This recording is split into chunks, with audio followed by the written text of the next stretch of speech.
Well, staying with our top story now, let's take a closer look at the Sikh activist Hardeep Singh Nijjar. The 45-year-old Nijjar left India for Canada in 1997 and became a prominent Sikh leader in the province of British Columbia. He publicly campaigned for Khalistan, the creation of an independent Sikh homeland in the Punjab region of India. India described Nijjar as a terrorist who had a militant separatist group, accusations he denied. Well, just this year, Nijjar was working on an unofficial worldwide vote by Sikhs on whether they support separating from India. Canadian media reported he had received threats in the past because of his activism. Well, Bharatiya Singh is the spokesman and legal counsel of the World Sikh Organization of Canada. He believes India was involved in Nijjar's killings. It's been incredibly validating. We as Canadian Sikhs have for years said that India is interfering here in Canadian Sikh affairs.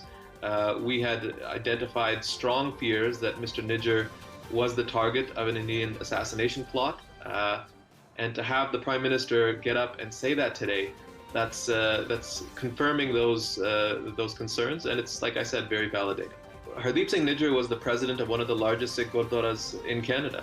He was also a very strong advocate, a vocal advocate for Khalistan, which is a sovereign Sikh state. And we here in Canada enjoy freedom of expression. But India had repeatedly insisted that Canada silence Mr. Nijjar as well as those Sikhs who are campaigning for Khalistan. And India simply doesn't understand that that's not legally possible. But to go to the extent of having a targeted killing on foreign soil, this falls into the bizarre. I mean, this is a terrorist act by India, and I'm surprised that they would go this far.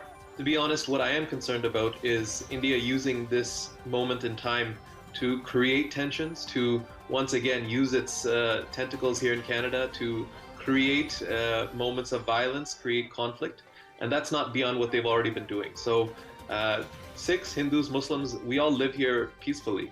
But what India has very actively tried to do is create conflict and create the myth of Sikh extremism in Canada. Well, Shazia Ilmi is the national spokeswoman for India's ruling Bharatiya Janata Party. Joins us now from New Delhi. Thank you so much for joining us. Do you believe the Canadian Prime Minister is wrong when he says there are credible reasons to suspect India was involved in the assassination of Singh Nijjar? Well, thank you for having me. First of all, I must express my anguish at the language used by the Canadian Prime Minister and the Foreign Ministry. Strong words and a lie that is so blatant, and also a lie which is completely unsubstantiated. India, in fact, has been at the receiving end of Sikh extremism. Just last month, we saw a float in one of the festivals of a former Prime Minister, Indira Gandhi, who was not also part of my party, but a former Prime Minister's assassination. And the float exhibited the glorification of our former Prime Minister's assassination, to which the Indian government took umbrage. Not just that, not only was the Indian flag desecrated, but there were threats made against Indian diplomats time and time again. About the latest set of allegations that have been made, and very serious wild allegations, let me read out and reiterate what our ministry and what Indian standards of the Ministry of External Affairs is saying, that these allegations are not only being rejected by us, but they are completely absurd.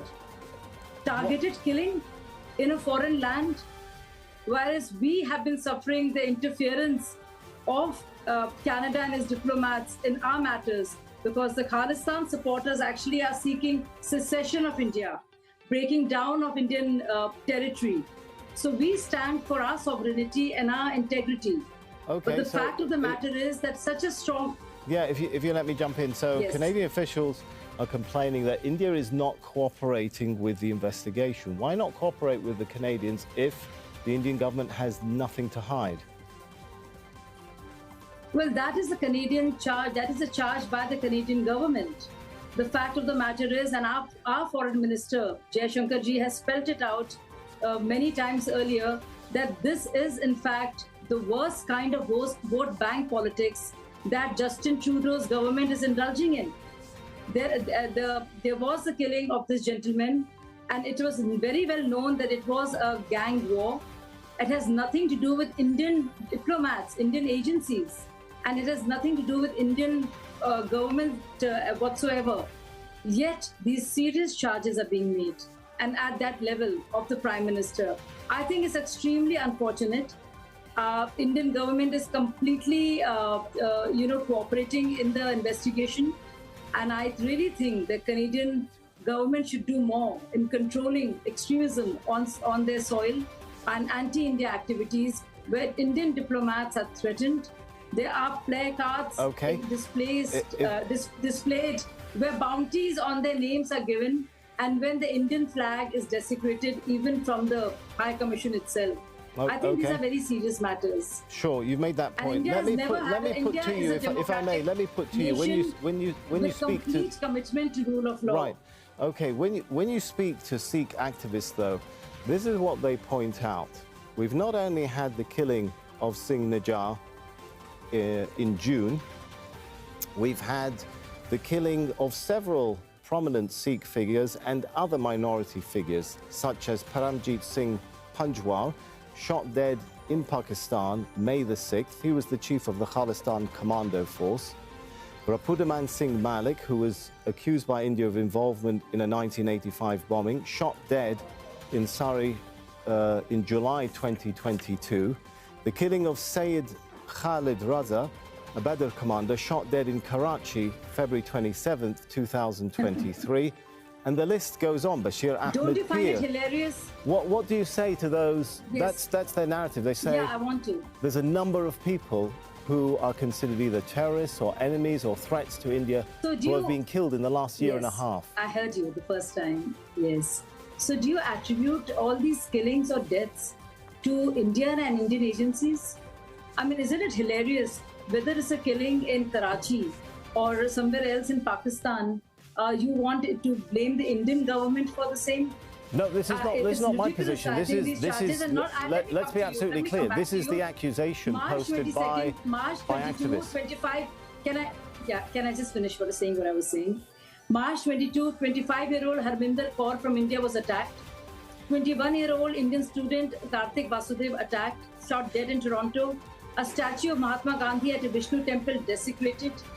In August 22, Indian radio host Jyoti Singh Man brutally attacked. Why? Because he was a supporter of the Indian government and did not agree with the Khalistan, pro-Khalistan believers and activists. So, and then there is a float depicting Indira Gandhi's assassination. Sorry, with all due respect, Shazia, but you're not answering the question. I'll let you finish the thought, but you're really not answering the question. Is your narrative that all of these killings I mentioned, I got a list of more of them, your response to those who say they suspect Indian involvement is that these are all coincidences, that in the last year and a half, people identified as threats to India are being killed? Well, one charge is as good as the other. Just because their charges are that these killings, which have happened all over in Canada and in Pakistan, will now be attributed to, Indian agencies. I think it's just ludicrous. Ours is a government which has never had a track record of anything of this kind. One, and most importantly, we are committed to the rule of law. So surely we can't be compared to the state of affairs in Pakistan, because ours is a vibrant, robust democracy which is doing rather well. So I don't think that there is any need to believe the extremist element and bow to them and to acquiesce to their allegations and agree with them and put the blame on India where India has nothing to do with it. All right, so why, since you mentioned democracy and a track record, how would you respond to a number of civil liberty groups who say, such as the Freedom House report of 2022, that the current Indian government has developed a history of persecuting minorities? It says, quote, a rise in persecution affecting the Muslim population, harassment of journalists, non-governmental organizations and other governmental critics. The Sweden-based VDEM Institute names India as one of the worst autocratizers in the last 10 years in its democracy report of 2023. Are those also wrong? Well, obviously, and what is the credibility of Freedom House? This agency and this report would have you believe that India is worse off than Hong Kong and Afghanistan. Now, would anybody in their right mind believe it? These have been refuted many times over. I live in India. And also the VDEM Institute and the Economist Muslims Intelligence have been the biggest Unit? beneficiaries of Indian welfare schemes. No, I think this is just a very hackneyed sort of a narrative which has been used far too often and with very little credibility whatsoever.